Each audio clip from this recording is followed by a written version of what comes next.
Thuggery and disorder. The Home Secretary condemns violent protests in Bristol, in which 2 police officers were injured. The independent verdict, a report into whether Nicola Sturgeon broke the ministerial code, is due to be delivered today to the Scottish Government. Vaccine talks. The Prime Minister expected to call EU leaders after threats to block vaccine exports to the UK. And a year of lockdown. Sky News hears from people in the care system about how the pandemic has changed their lives. She's feeling very positive and she's going to go out and start living again. With a vengeance. A quiet start to the week with some stubborn cloud for some, but some warm sunshine for others. Changes, though, later tomorrow as rain creeps in from the west. Full details before p:30. Morning all.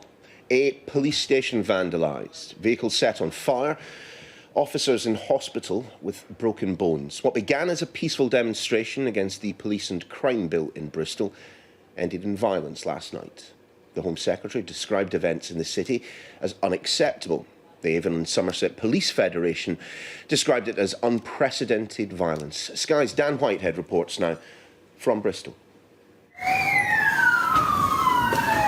Under attack and under siege. This police station in the centre of Bristol became the focus of violence. Thousands had illegally gathered to demonstrate against the police and crime bill, concerned about their freedom to protest, but it quickly got out of control. I think it was important to be down here when things were peaceful, because the right to protest is crucial to any democracy, obviously. This, however, is a little bit embarrassing, I think, for the city of Bristol. This is not a peaceful protest. This is just going to be used against us and as evidence to keep our right to protest away from us. 2 police officers were taken to hospital, one with a broken arm, another broken ribs. The police have now pushed forward the protest line from the front of the police station where the windows have been smashed. They've pushed the protesters further back here. There's around 200 or 300 still remaining. Condemnation has been widespread. Home Secretary Priti Patel said on Twitter that the scenes in Bristol were unacceptable. Thuggery and disorder by a minority will never be tolerated, she added. While Bristol's Mayor Marvin Rees said while he understands frustrations, smashing buildings in our city centre, vandalising vehicles, attacking our police will do nothing to lessen the likelihood of the bill going through. The scenes in Bristol are reminiscent of the London riots, violence that will be a concern for forces across the country. There's a genuine concern within policing that similar protests against this police and crime bill may be carried out across the country. And I think that today police forces will be looking at their responses to these types of protests, the intelligence and information they've got on them, and their capability to react to fast-moving and spontaneous public disorder and criminal offences that we see take place. The disorder is metres away from where the statue of slave trader Edward Colston was pulled down last summer. Protests in Bristol are back in the spotlight. Police say there will be significant consequences for those involved. And Dan joins us live from Bristol this morning. Good to see you, Dan, and outside the police station, of course, where any number of questions remain to be answered. I mean, you were there for part of it. You saw people protesting. How would you characterise what you saw last night? Got pretty ugly, to be honest, but there has been a significant and swift clean-up operation. This is the police station, which was essentially smashed in and was under siege last night, right in the centre of Bristol. You can see inside through the windows the clean-up operation inside is still underway. A lot of broken glass that was across the police station floor, but there were around 1,500 to 2,000 people on the road where I am now last night. And right at the front there by the mounted police, it was very ugly. You can just see in the distance there, that is where the police van was alight, just scorched tarmac now. Very, very swift clean-up operation indeed, and the roads are fully reopened. We're expecting a statement from very senior officers from Avon and Somerset Police in the next half an hour or so. What I can tell you in the last couple of minutes is that there have been 7 arrests so far. Police say that number is likely to increase significantly, and they said that this is likely to be the largest, most wanted appeal for those involved in this criminal damage that Bristol Police has ever launched. But the situation here in Bristol this morning is that the streets are clear and the clean-up operation still underway. Many thanks. Well, let's get the view from the government. The Minister for Care, Helen Whately, joins us once again on the programme. Minister, great to see you again. Just distressing scenes in Bristol last night for any number of reasons. I'm just wondering what your view is of a protest that did begin peacefully but which ended with, well, police officers being taken to hospital. Well, good morning. And I mean, what we've seen in Bristol, those protests, was completely unacceptable, disgraceful behaviour, in fact. And one of these occasions where, if I understand it right, as a peaceful protest and then a small minority on that protest, then it turned very ugly, and we saw those scenes of completely unacceptable violence. And not only the damage and the vandalism of police property, but worse still, injuring police officers. So we're seeing officers with serious injuries and going to hospital. And that clearly, absolutely should not happen, is unacceptable and inexcusable. And no doubt criminal charges will be pursued where possible. I just wonder, though, given the likelihood that we will see additional demonstrations about the police crime sentencing in courts bill, can we have it from a government minister that there is no plan to go back to the drawing board, that the bill as it's going through at the moment will be the bill that turns into law? Of course not. I mean, what's really important to say is that the government absolutely supports the right to peaceful protest. And we live in a democracy where people have a say through their vote at elections to elect a representative, to have their say in who the government of the day is, but also there's a right to peaceful protest. And the bill in question is substantially about, in fact, reforms to sentencing, making our streets safer, making sure that people aren't released early from prison if they're dangerous criminals. In fact, increasing the sentence for people who carry out an assault against an emergency worker, paradoxically, in this situation. And as part of that, updating our law on protests, which hasn't been updated since the 1980s. And what we've seen is, as we heard from my colleague, Home Office Minister Victoria Atkins, when she spoke on the media last weekend, is we've seen a real shift recently in some of the tactics that are being used by protesters and some very disruptive protests. And that is what the protest part of the legislation is about, is making it more manageable for the police so people in those circumstances, those very disruptive protests, can still be able to go about their day-to-day life. And in fact, for instance, people not be prevented from going to hospital, as is one example. Minister, let us turn our attention then to COVID-19 and particularly to vaccines. A degree of concern that the European Union is on the verge of blocking the export of much-needed Oxford AZ vaccine to the United Kingdom. How concerned should we be about this, and what is the government going to do? Well, of course, there's some speculation about this. I mean, the first thing I think we should say, coming to the question of vaccinations, is the important and really great news that we have vaccinated over half of adults in the UK. So that's a huge achievement. We are absolutely on track to vaccinate those in the first phase, cohorts 1 to 9, by mid-April. So that means we can vaccinate those who are the 99% of people likely to be hospitalised or to sadly die from coronavirus.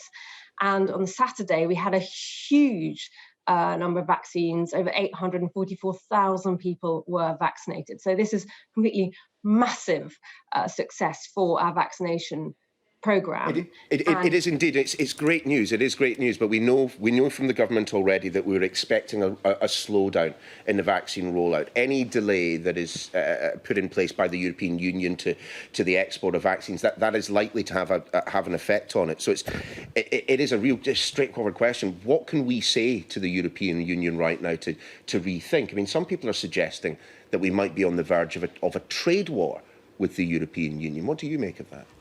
Well, one thing I think we can do is remind the European Union of the commitments they've made, and particularly Ursula von der Leyen, the EU president, made the commitment to the Prime Minister that the EU wouldn't block companies from fulfilling their contractual obligations to supply vaccinations. and that the EU must absolutely stand by that commitment. Vaccine nationalism, this kind of the threat or the speculation about limiting supply doesn't do anybody any good. I mean, what's important is that we work together with the European Union and, in fact, around the world with the countries to maximise the supply and the production of vaccine. That's a thing that is in everybody's interest, as and also the European Union's. Testing, of course, the mantra has always been it is one of the ways in which we will get ourselves out of the COVID-19 situation. And an interesting development that all positive tests are going to be sequenced at some point in the future to see if we can identify those variants rather earlier than, well, the rest of the world, frankly. Tell us just a little bit about that.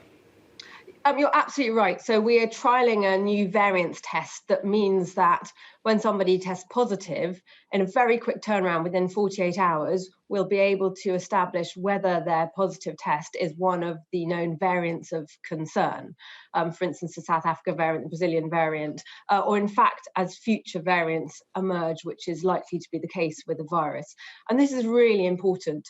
And one of our 4 tests for being able to continue on the roadmap is that we haven't got a greater risk from variants of concern. So this is really important that we'll be able to identify them more quickly and take rapid action, for instance, with our contact tracing and to stop the spread of any new variant if that should happen. Indeed, and our sequencing capacity and capability has again been one of the successes, if we can call it that, of our public health strategy with COVID-19. But in terms of testing in particular, again, reports this morning suggesting that we could be seeing adults in the UK taking tests twice a week to kind of keep on top of that. What's the government position?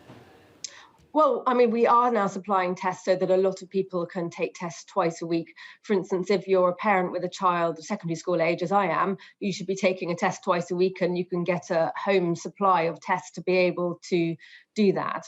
There are also many workplaces which are supplying tests, and people are having to go to work.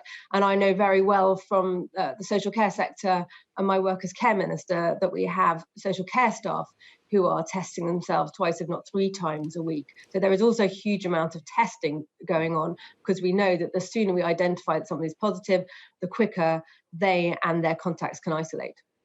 The suggestion, though, appeared to be that if not mandatory, then it would be very, very, very strongly encouraged.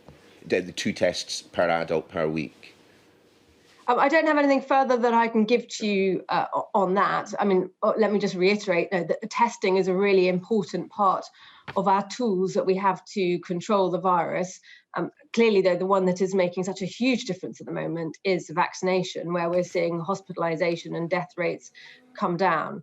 And that is the thing which is really critical in the weeks ahead. And I will still say to people who are eligible for vaccination, please do come forward. You've received your invitation, or if you're anyone in health or social care who hasn't yet been vaccinated, please do come forward and get vaccinated. It's really important both to protect yourself and those that you look after and around you. Of course, there are some people in the general population for whom it is very difficult for them to go and get the vaccine. They require people to come to them. The government did have a target of reaching all extremely clinical vulnerable people by roughly the middle of February. It wasn't a target we were able to achieve. Why has that been the case? Well, I know that the NHS England vaccination teams, I mean, they've been doing a tremendous job. Sure. And we should say that thank you for the huge amount of work that's been done, both by the NHS workforce, but also by volunteers who I've seen making all the difference around and getting people to be able to get vaccinated. So what we saw, for instance, in January, a huge push to get vaccines out to care homes. That was a great job getting out to all the care homes for older people, and also teams going to vaccinate people who are housebound. And what we're seeing, and we're absolutely on track, is to be able to get the vaccine to everyone in those first 9 cohorts by the 15th of April. And that means that 99% of the people who may be hospitalised and at risk of death from COVID will have been offered the vaccine. We have to let you go, Minister, but just to be absolutely clear, we have expected a slight slowdown in the vaccination rollout, all going very well, of course, but we don't expect the issues that are around the vaccine to have any effect on the roadmap currently. Is that still the case? Absolutely, we're absolutely on track with the roadmap. What we've said, we will of course continue to be cautious. We want the progress and the easing of restrictions to be irreversible. We want to proceed on this step by step. We will be driven by the data rather than the dates, but absolutely we're on track with the roadmap. Helen Whately, always great to have you on the show. Thanks very much for being with us. Thank you very much. Well, let's get a little bit of reaction. Tom Rayner was listening in from a studio just round the corner, literally, from where I'm sitting. Tom, let's talk about that which we heard in terms of the vaccines. Well, in fact, the last thing we heard from the Minister there. It's not going to have any effect on the roadmap. It's irreversible. Yeah, Helen Whately saying that it was all still on track despite the anticipated slowing down of doses, which the government were talking about last week. But clearly, if you look at the front pages this morning, Neil, they are dominated by reports about this potential export ban that was mooted by the European Commission president at the end of last week and over the weekend, and questions about whether or not that government claim that everything's on track will be tested by any potential blockage of supplies coming from Europe. Helen Whately really wasn't going to be drawn in on that, I felt. She was quite careful in her language not to say anything that might pour fuel on the fire. She said that speculation about limiting supply doesn't do anyone any good, and simply said that when it comes to this question of whether or not there could be export bans, she would remind the EU of the commitments they've made. She said commitments that the EU wouldn't block companies from fulfilling contractual obligations were made in the last few months. Now, this ties into the what we are hearing from government, that Boris Johnson is going to try and speak to his European counterparts in the capitals around Europe over the course of this week, because later this week on Thursday there is a summit where EU leaders will discuss what kind of controls they might want to put on vaccine exports to ensure that the doses are properly sent around and shared between member states. And Boris Johnson is clearly very keen to ensure that that doesn't end up meaning that contracts that the UK has signed don't get fulfilled. And the specific issue, Neil, at the moment appears to be around a factory in the Netherlands where there is a production going on which was anticipated to come to the UK. Questions about whether the EU might seek to block that. I think what we can tell from Helen Whately's tone there is that the government are going to try and deal with this through those diplomatic channels rather than trying to increase the rhetoric in interviews like this one. Tom, thank you. Plenty more still to come on the show this morning. At 8:20, I'm going to be speaking to the Bristol Mayor, Marvin Rees, following last night's scenes of violence there. Shortly after 7:30, we'll be discussing the global vaccine rollout and the potential effects of export bans for the rest of the world. And at 8:20, we'll be joined by the Chief Executive of Glasgow City FC as they warn about the impact of the pandemic on women's football. A year ago, with the UK on the brink of lockdown, there were warnings that our social care system, already in crisis, could face collapse. Sky News spoke to vulnerable adults reliant on home help who were scared of not surviving the pandemic. Well, 12 months on, our correspondent Joe Pike has returned to see one woman who got through it all thanks to her carer. I felt like I was becoming a burden on society. Felt like she was becoming a burden onto society. Imagine living through COVID when you struggle to speak, struggle to say help or I love you. Barbara was a professor, but motor neuron disease means talking is tough. And Laura, her carer, is one of the few who understands. The last year has been challenging. I became a hermit. She's became a hermit. No need to get emotional. When we last met before the first lockdown, Barbara was frightened. Doctors would end up having to choose who would live and who wouldn't. And she knows she would be one of the ones that wouldn't. And that shouldn't be happening at this day and age. So, but it's not going to, because we're on the ball, OK? My husband Gordon died from the same condition at the age of 31. By the end of his life, he used a wheelchair, needed to be fed, and would drink through a straw. And it was this team of carers who, over the years, became our friends. How are you doing? I'm fine, how are you? Long time no see. Andrea, her colleagues and most of their clients have now been vaccinated. Their anxiety may be gone, but so is some of their confidence. They used to go out, they used to do various kinds of exercise classes, and they've lost a lot of their mobility, a lot of their confidence. And instead of one carer going in to see a particular client that we have just now, she needs two carers. The next epidemic could be mental health. There have been people with suicidal thoughts. How do you deal with that? We're not mentally health nurses or doctors to train with that, but you have to deal with it because they've all you've got. And how does that make you feel? Soul destroying. Now she's vaccinated, Barbara is positive. How do you now feel looking forward? Happy. Happy. I feel satisfied. She's feeling very positive and she's going to go out and start living again. With a vengeance. Joe Pike, Sky News, Edinburgh. Thousands more people are preparing to evacuate Sydney's suburbs, with the city experiencing the worst flooding in 60 years. Unrelenting rains have swelled rivers in Australia's most populous state, New South Wales, with widespread damage and warnings that the flooding could last all week. Sky News Australia's Danica DiGiorgio has the latest from Western Sydney. To give you an idea of the current situation, I'm currently standing in Windsor in Sydney's southwest. Take a look at this. This is the Windsor Bridge. In the last few hours, it has gone underwater. Now, that water height is now over 9 metres.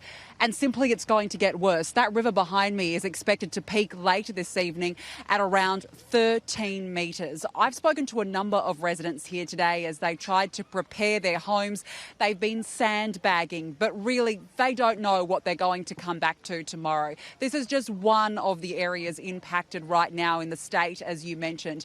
Thousands have been evacuated from here as well as the state's mid-north coast. It really has been tragic to see. We've seen houses being washed away on rivers.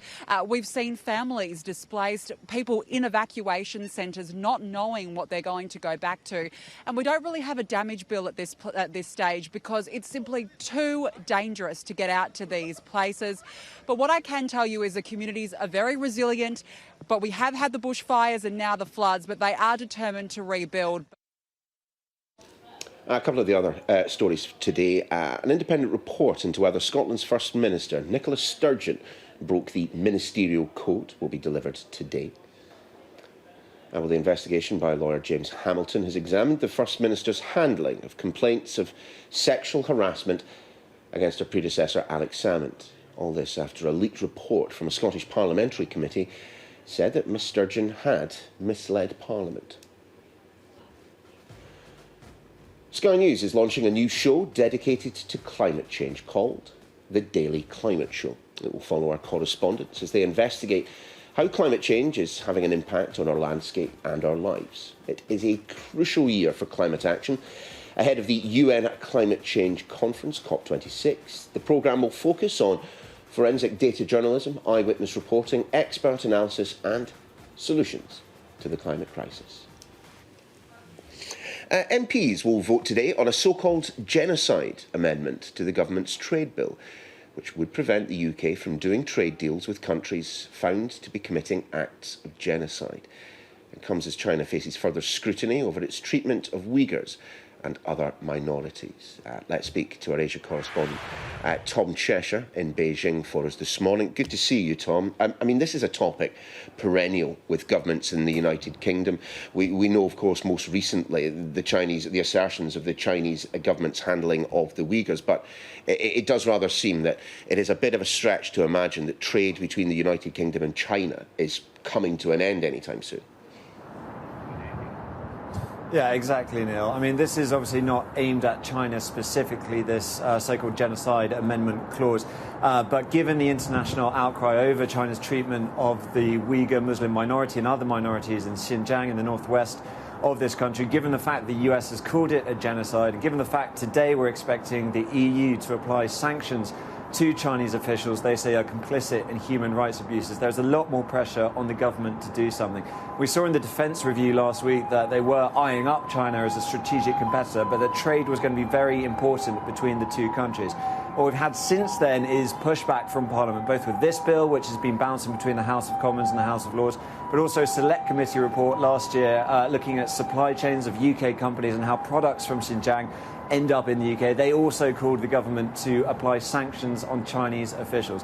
The UK government doesn't want to do that. It says it is making representations. It's condemning the crackdown in Hong Kong, condemning the treatment of Uyghur Muslims, but it doesn't want to be bound by what a high court might say when it comes to genocide. There's a lot of pressure, though, mounting on the government to toughen up its stance when it comes to China and human rights. Tom, thank you. Time to see how the weather is looking today. Isabel is standing by at the wall with the details. And Isabel, ever since I broke the studio, I actually can see directly out the window, and it looks like a lovely morning here in Westminster. What about the rest of us?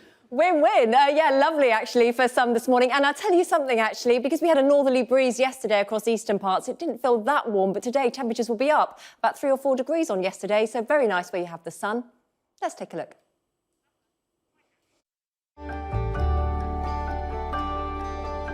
Look forward to brighter skies. The weather, sponsored by Qatar Airways. The wider picture then, high pressure just gradually slipping away from the south in the next couple of days. That's where we'll have some of the best of the weather, though, with cloudy skies elsewhere, a bit more of a breeze, and then these fronts will try and make inroads later tomorrow to bring us a change to more unsettled weather. So you will find there's some decent sunny breaks around, more southern and eastern parts doing well, eastern Scotland, but there will be some, for example, the Midlands, northern and western England and Wales, Ireland, Scotland, where the cloud is more extensive. They can offer some drizzle near western coasts and hills as well, and here temperatures will be held down near a 10 to 12 Celsius. We will find the cloud again fairly thick across the north and west through the day tomorrow with a freshening southwest breeze, maybe a bit more drizzle around Irish sea coast as well. And then through the afternoon, this front will come in to bring rain across Ireland, Northern Ireland and later western Scotland. But otherwise tomorrow, not too bad. Eastern parts again favoured for some sunshine. The weather, sponsored by Qatar Airways. Isabel, thanks very much indeed. Still to come on Sky News Breakfast. The impact of the row about vaccine exports. Well, we'll be examining what it could have on the rest of the world.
This is a forgotten front line. They are dying here. Here it comes. Boy, have we got some interesting ways of showing you what's going on. Their message to us, get ready. Nothing like apocalypse. Instructing you to stay at home. I can't believe we did that. It's pretty special, isn't it? We aim to be the best and most trusted place for news. I'm Michelle Clifford and I'm Sky's Europe correspondent.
Welcome back. Let's return to our top story. Speaking to the programme in just the last few minutes, the Care Minister, Helen Whately, has condemned the actions of some protesters as a number of police officers were injured in Bristol last night after a demonstration against the government's police and crime bill descended into violence. One of these occasions where, if I understand it right, there's a peaceful protest and then a small minority on that protest, then it turned very ugly, and we saw those scenes of completely unacceptable violence. And not only the damage and the vandalism of police property, but worse still, injuring police officers. So we're seeing officers with serious injuries and going to hospital. And that clearly, absolutely should not happen, is unacceptable and inexcusable. We live in a democracy where people have a say through their vote at elections to elect a representative, to have their say in who the government of the day is, but also there's a right to peaceful protest. And the bill in question is substantially about, in fact, reforms to sentencing, making our streets safer, making sure that people aren't released early from prison if they're dangerous criminals. Well, we also asked the Minister about the vaccine rollout. She had a somewhat pointed message for the European Union as the Prime Minister attempts to dissuade leaders there from trying to block exports of the AstraZeneca vaccine. One thing I think we can do is remind the European Union of the commitments they've made, and particularly Ursula von der Leyen, the EU President, made the commitment to the Prime Minister that the EU wouldn't block companies from fulfilling their contractual obligations to supply vaccinations, and that the EU must absolutely stand by that commitment. Very pleased to say Labour's Bridget Phillipson joins us once again on the programme. Ms Phillipson, good to see you this morning. I wonder if we might start with those events overnight in Bristol and just your perspective on what began, according to some reports, as a fairly peaceful demonstration, but which quickly descended into violence, and violence which saw police officers ending up in hospital. Of course, the right to peaceful protest is an important part of our democracy, but the events that we saw last night in Bristol were just completely unacceptable and inexcusable. I mean, I'm very sorry to hear that police officers were injured in that, and I really do hope they make a full and speedy recovery, but there can be no excuse for the kind of violence that we saw. It is completely wrong, and those involved should face the consequences of their actions. Do we think that the way in which the police, well, I was going to say police, but the police acted at the memorial in Clapham Common, do we think that the way that they acted there perhaps had an effect on the way in which people protested in Bristol? There was a degree of anger about the police response on Clapham Common. I wonder if we saw that reflected in the protest yesterday. Well, it's right and proper that we do have an investigation into what took place at Clapham, but that by no means justifies those terrible scenes that we saw in Bristol. You know, the fact that we have concerns around how that process was managed in London does not justify tipping over and setting fire to police vans or cars. It does not justify violence on our streets. It's absolutely essential that we protect that right to peaceful protest, something that the government is seeking to undermine. But the Labour Mayor in Bristol, Marvin Rees, has also been clear that the kinds of scenes that took place are just counterproductive in making that argument around maintaining the right for peaceful protest. And I really do hope that those officers affected are recovering well, because it's terrible that people who are working on the front line suffered that kind of violence last night.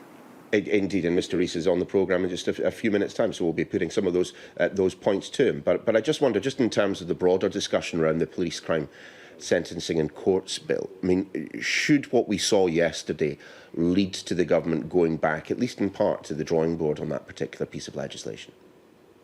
Well, we do think the government should go back to the drawing board on it, because we think the right to peaceful protest is an important part of our democracy.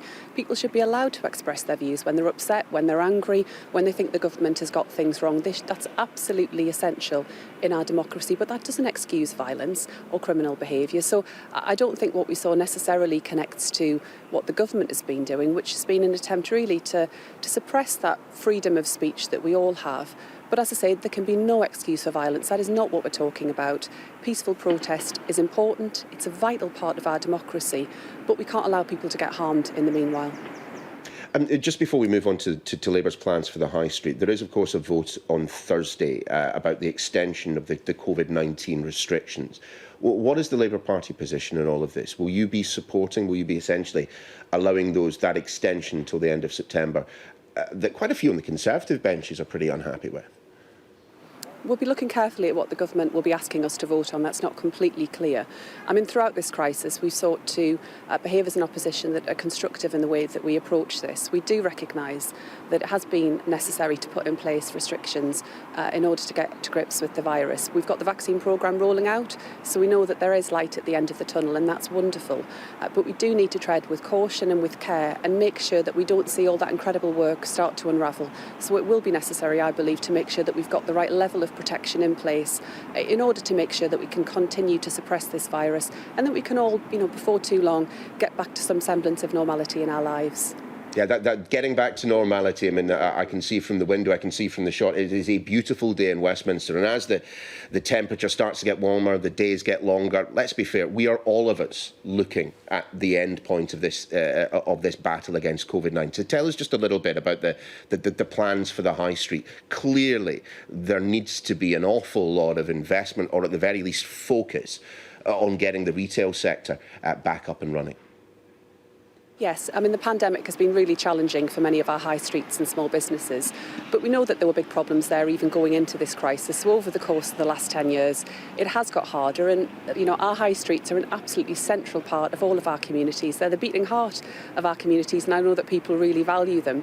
That's why today we're saying that the Tories should move away from the plans that they have to make it easier to close down premises and turn them into housing, but we also think councils should be given greater powers to bring those vacant premises and shops back into use. I know that lots of people would really welcome the opportunity to start up their own business, to go it on their own, but they find it really challenging. And we also need to see much more from the government around levelling the playing field where it comes to taxation. So the difference that our high street businesses will face, those family-run firms, and the big tech giants, where we don't think they're always paying their fair share. The government tomorrow will be saying more about their plans on tax, and we think there should be a real action to level that playing field and give our high streets a fighting chance. Still though, Ms Phillipson, as you mentioned yourself, the recovery is pretty much linked to the vaccination rollout. I just wonder then what you and your colleagues in the Labour Party hierarchy think about the European Union position that they are on the verge of blocking exports of AstraZeneca Oxford vaccine to the United Kingdom, doses which, by all accounts, we have paid for and are supposed to be first in line for. The comments that we've heard in recent days are deeply unhelpful, and I would just urge those to cool the rhetoric. Let's work together and make sure that the vaccine rolls out, not just here, not just across Europe, but across the world, because none of us are safe until all of us are safe. So we do need to make sure that vaccine rollout continues right across the world. And getting engaged in that kind of discussion helps nobody. So no decision's been taken yet. Let's step back from the brink. Let's work together and make sure that we see that level of protection that will allow us to go back to some semblance of normality, that will allow people to travel and see family members once more. All of the things that we've missed, all of the things that we want to do again. The kind of rhetoric that we've seen is just not helpful in making that possible. Bridget Phillipson, great to have you on the show. Thanks very much for being with us. Now, the Prime Minister is expected to call EU leaders ahead of a virtual summit on Thursday to discuss the distribution of COVID-19 vaccines. The European Commission President, Ursula von der Leyen, said this weekend that the EU has the power to forbid exports. Across the world, countries are now racing to secure supplies. Joining us now to discuss this, Dermot MacDonald from Just Treatment, which campaigns for access to medicines, and Wilfred Gurapira from the African Alliance, which is currently trying to get COVID-19 treatment to the world's poorest regions. Gents, great to have you on the programme this morning. Dermot, let's perhaps start with you and the position of Just Treatment and all of this. Where are we seeing the crunch points most in terms of vaccine rollout? It has become a mantra in this country that we're doing very well, but that perhaps has blinded us a little to perhaps those parts of the world which are in desperate need of vaccination. Yeah, thanks, Niall. And absolutely.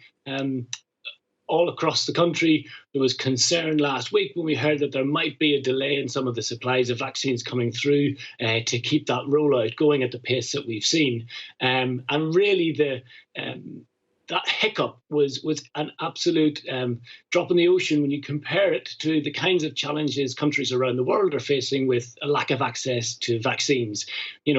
We've seen reports from the People's Vaccine Alliance which show that rich countries through this pandemic have been able to vaccinate people at a rate of 1 dose per second, whilst the majority of countries in the developing world have yet to vaccinate a single person.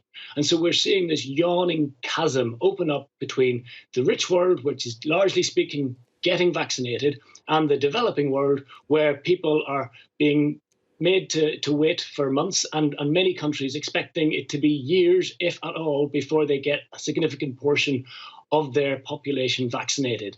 And that's a really deeply troubling reality for those individuals and those countries affected, but it's also about the effectiveness of our overall pandemic response. And we have to kind of ask two questions about the current state of play. The first question is, are we distributing the vaccines that we've got right now as fairly as possibly? And that's obviously not the case so far. And it's interesting, actually, that one of the problems with the UK supply last week was due to delays in getting doses from an Indian manufacturer, the Serum Institute, coming to supply doses to the UK. Now, we understood, and when that deal was signed with the Serum Institute, that those supplies actually should be going to low and middle income countries. So it's kind of interesting that they're already being diverted to some of the countries like the EU and the UK, which have got some of the best rollout rates, whilst we have still very, very little or no access across the countries that are affected. And then the second question really is... Sorry to interrupt, Dermot. We do need to bring in Wilfred at this point. Wilfred, just listening to what we've heard there from Dermot and from your perspective, you're speaking to us from Harare in Zimbabwe this morning. What does it feel like sitting in Harare, looking at a country like the United Kingdom and the pace of its vaccine rollout, given what you're seeing, where you are right now? So it's mixed feelings. Because on the one hand, it is fantastic, it is great that the UK has managed to roll out vaccines to so many people and as quickly as possible. But on the other side, it is this issue of the massive imbalance between what countries like the UK and countries in the European Union have been able to do in terms of access and availability of vaccines versus what we find in my part of the world. So for example, in Zimbabwe, the vaccination program has started, which is brilliant, but we don't have enough, and the little that we have to ration. And so it's this great sense of bewilderment on my part to say, there's so much work that is being done, so much fantastic work that is being done in the UK and in the developed world, but there's so little that's available for us here in low and middle income countries like Zimbabwe. So there's that sense of bewilderment to say, why can't the distribution of vaccines just be fair? On that point to Dermot, I mean, you mentioned as well the fairness of the vaccine rollout. I suppose there would be people sitting in the industrialised, well-off West saying, look, if ever there is an occasion on which a government that has the opportunity to spend money on vaccines, a government that has the opportunity to spend money to prioritise its own citizens, this would be that occasion. Yeah, I mean, it's completely understandable. Listen, my dad got vaccinated on Friday. I'm in that group that might be affected by the delays in some of the rollout that's being predicted. But I really think it's a false choice that's being presented there. Our governments, remember, were the ones that have paid for these vaccines. We financed their creation. We paid upfront a huge amount of money, billions of pounds, handed over to the pharmaceutical industry to pay for the manufacture of those doses. And so it's really in our power, if we choose to make efforts to scale up manufacturing capacity around the world. And unfortunately, that's the other part of this problem that we're seeing right now that isn't being properly addressed. Are we doing everything we could to make sure we're producing every possible vaccine that could be? And right now, we know that there are manufacturers from Canada to Bangladesh who have said we could step up, we could produce more vaccines, we could be rolling out millions of doses in addition to what's being produced already if we had permission and we had the know-how that was required to do that. And unfortunately, our governments, when they were negotiating those deals and handing over billions of our money to the companies, didn't secure that commitment to share the vaccine openly with as many manufacturers as possible. So we're seeing bottlenecks and shortages now that don't need to exist. And the UK government, whilst they've done some really good things in terms of the support for the COVAX facility, really aren't going as far as they need to in terms of pushing the pharmaceutical industry to share the intellectual property rights, the permission basically to make these vaccines, and sharing the know-how that would allow other labs to come on stream. And we know that if we did do that, we'd overcome some of the shortages we're seeing right now. Yeah, I'm really sorry, gents. Given events, not too far away from Dermot speaking to us in Bristol last night, I'm so sorry, but we have to leave this conversation. Hopefully we'll be able to return to it in the days to come. Dermot MacDonald, Wilfred Gurupera, thank you so much for joining us for the time that we did have for you. Well, let's just look at the Home Secretary. Well, of course, she has sharply condemned those scenes in Bristol last night after the protest against government plans to increase police powers descended into violence and left several officers in hospital. Well, let's head back to Bristol and speak to the Chief Constable there, Andy Marsh of Avon and Somerset Police. Chief Constable, great to have you on the programme tonight, this morning. I wish the circumstances were somewhat different, and I suspect you feel the same. Just take us through what you and your officers saw take place in Bristol last night. So most days in Bristol over the last few weeks and months we've seen protest. Yesterday was no different, but the gathering was much bigger.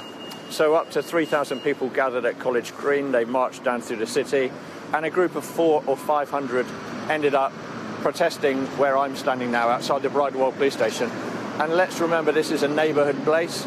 This is a base where our team to protect the most vulnerable people in Bristol work. And some disgraceful and violent scenes emerged. 12 of our cars were damaged, the cars that help us protect those vulnerable people. 20 of the brave officers who were trying to quell that violence and deal with that disorder have been injured, 2 of them seriously. We've made 7 arrests, and we've now launched a very significant investigation which is going to see these criminals brought to justice. And very soon, later today, we will be asking for your help to identify those responsible. Chief Constable, I wonder if we can just speak very specifically about the 2 officers who faced serious injury. Can you give us any kind of an update as to their condition? Well, I spoke to one last night. I believe that he may well have a collapsed or punctured lung, very seriously injured, stamped on, I believe, and another officer with broken bones. Fortunately, all of our people are out of hospital now, I'm very pleased to say. But it was a terrifying scene, and I'm sure on the media, on social media, you will have seen neighbourhood officers, police community support officers, effectively trapped inside this building with people on the roofs firing fireworks at them, hurling projectiles at them, and the other officers outside doing their very best to protect everyone present. It really was a disgraceful scene, committed by criminals. I don't believe this was a protest. This wasn't people frustrated at the lack of ability to protest. This was people intent on causing serious disorder, violence and damage. People with a grudge against policing, I would say. Just to be absolutely clear, from what you've just said there, and we're looking at the pictures, where we're just looking at the pictures from last night, where your officers were very, very clearly, in considerable amounts of risk at times yesterday. You feel that protest yesterday was hijacked. Some people elsewhere have suggested that the phrase rent-a-mob, the phrase usual suspects has cropped up. That's your understanding as to what took place last night? The people involved in assaulting the officers, burning out vehicles, damaging vehicles, smashing windows, hurling projectiles from the multi-storey car park you can see behind me, throwing things at our horses and dogs. Yes, they were people who came for a fight with the police. We did everything that we could to try and calm the situation, to try not to get drawn into a trigger point that would have caused maybe people who were wondering, should I get involved, shouldn't I? So we did everything we could to disperse that crowd, to encourage them to leave. But ultimately, unfortunately, it turned to violence at about 5:30 to 6 p.m. Do you think that this will have any effect on the way in which Avon and Somerset police events of this type in future? So I have incredibly experienced and skillful police officers at every level, very capable of dealing with protest. And protest is all about context. Some people have said it's the brain surgery of policing. So there is no simple A to Z guide, do this, everything will be okay. Our objective is always to prevent violence and disorder. Sometimes that, frankly, isn't possible, and last night was one of those moments. The people that took their opportunity to be violent, to injure the police officers, to smash up the building behind me, they will be arrested and they will be brought to justice. Of course, we look to learn from every single event we're involved in, but I want to pay tribute to the brave men and women of Avon and Somerset Constabulary that did their very best last night. They were superb. Indeed. I wonder, though, do you understand at all the concerns that some people have about freedom of expression, freedom of association, freedom of protest, that some people feel that whilst we deal with COVID-19, those priorities have perhaps been ignored by the government, and the police find themselves in the invidious position of having to police people who simply want to be out there making a point? So it's been an incredibly difficult year. I've been in the police for 34 years. I never ever thought that I would be policing the sort of restrictions on private lives that we've policed with great care and sensitivity throughout this pandemic. Indeed, in Avon and Somerset, our objective has been to come out of the pandemic closer to the public that we're here to serve, and in large extent, we believe we've achieved that. We believe that what happened last night is not about the people of Bristol. That's not what this city is about. That's not what we stand for. So it is incredibly difficult, but I'm a police officer. It's my job to enforce the law and police the law, which is passed by Parliament. Chief Constable Andy Marsh, great to see you this morning. Thank you very much for joining us. Thank you.